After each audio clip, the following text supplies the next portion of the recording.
বাসি ঘরের কাজকর্ম করেই বেরিয়ে পড়েছি বাইরে। কারণ ওই যে বাসি ঘর যদি না আগে পরিষ্কার করি, বাইরে তো পরিষ্কার করা যায় না, ওই কারণে।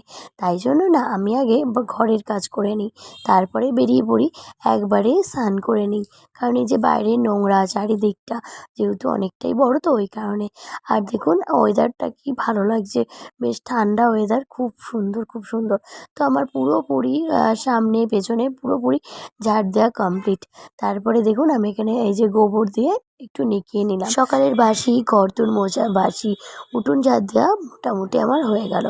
এবারে আমার চলুন অনেক কাজ রয়েছে।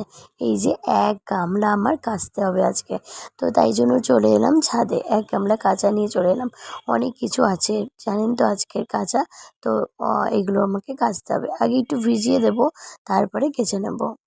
আর আমি যেহেতু বাড়িতেই ওই গাছের সার তৈরি করি, ওই যে যেমন পাতা পচা, সমস্ত সবজি পচা, সব কিছু দিয়ে একদম কিন্তু রেডি করে রেখে দিই। একটু একটু জল ছিটা দিয়ে বেশ রেডি করে রেখে দিই। ভার্মি কম্পোস্ট যেটা বলে, সেটাই পুরোপুরি রেডি হয়ে যায় জানেন তো।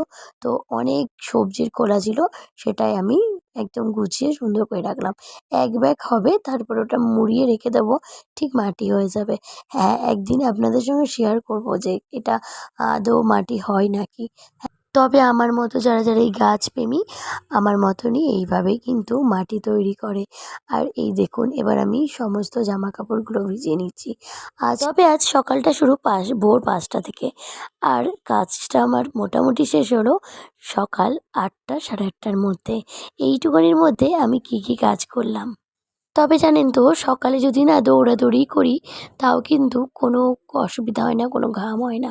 কিন্তু ওই যে 9টার পর থেকে রোদটা যখন ওঠে, তখন না ভীষণ কষ্ট হয় জানেন তো। আর মনে হয় না কাজ করি। আর গরমে তো খেতে ইচ্ছা করে না, শুধু একটা জিনিস খেতে খুব ভালো লাগে, জল খেতে। মনে হয় বারবার জল খাই। যাই হোক, আমার কিন্তু দৌড়াদৌড়ি করে কাজ করছি। আর ভাবছি কটা বাজলো, কারণ আমার তো রান্না করতে হবে। মম্মমের পাপা অফিসে যাবে, তাকে 8টার মধ্যেই পুরো খাবার রেডি করে দিতে হবে আমাকে। তাই জন্য না আমি ভীষণ তাড়াতাড়ি করছি।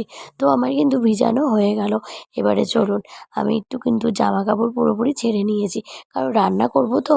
আবার যদি ঘেমে যাই, আমি আর এখন স্নান করলাম না। আমি পুরো রান্না করে কাজ করে তারপরে আবার স্নান করে নেব, নিয়ে পুজো দিয়ে নেব।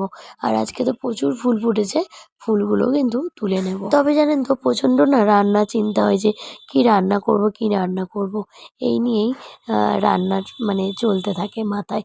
আর আজকে আমি খুব খুশি, একটু নেচেও নিয়েছি। কেন জানেন তো? এই দেখুন ফুল হয়েছে গাছে আমার, আমি তো ভীষণ খুশি।